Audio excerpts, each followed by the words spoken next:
నిన్న బీసీ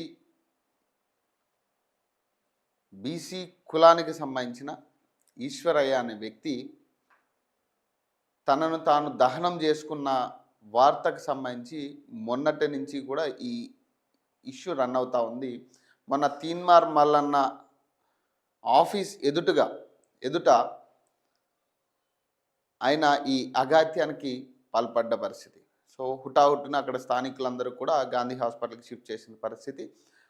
గాంధీ హాస్పిటల్కి చేరుకున్న తర్వాత అసలు ఏం జరిగిందనేది నిన్నంతా కూడా మనం క్లియర్ కట్గా చూసాం. బీసీ సంఘాలు, అన్ని సంఘాలు కూడా అక్కడికి రావడం జరిగింది. వారి నిరసనలు తెలపడం జరిగింది రకరకాల విధాలుగా. కానీ అతనికి గాయాలైంది 30% అని నిర్ధారించిన పరిస్థితి ఆ రోజు. మరి ఆ రోజు నుంచి కూడా సూపరింటెండెంట్ కావచ్చు, డాక్టర్స్ కావచ్చు, కన్సల్టెంట్ డాక్టర్స్ కావచ్చు, అతని హెల్త్ బులెటిన్ అనేది రిలీజ్ చేయలే. మరి ఎందుకు అతని హెల్త్ బులెటిన్ రిలీజ్ చేయలేదు?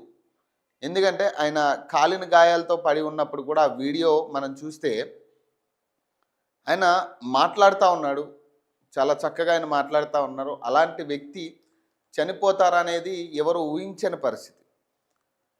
మరి 30% గాయాలైన వ్యక్తికి మరి నిన్న సడన్గా చనిపోవడం అనేది అందరికీ కూడా కొంత షాక్ గురి చేసిన పరిస్థితి.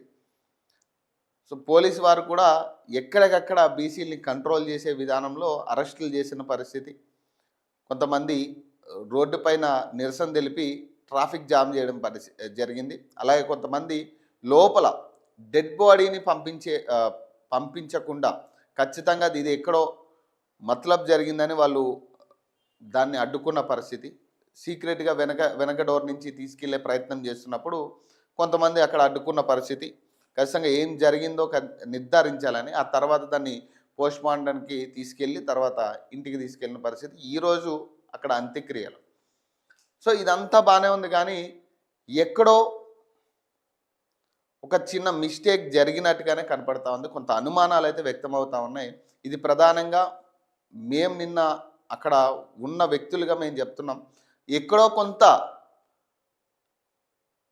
దీంట్లో గోప్యత దాగున్నట్టుగా కనపడతా ఉంది. అది బీసీ సంఘాల దగ్గర లేదా హాస్పిటల్ సూపరింటెండెంట్ దగ్గర అనేది తెలియని పరిస్థితి.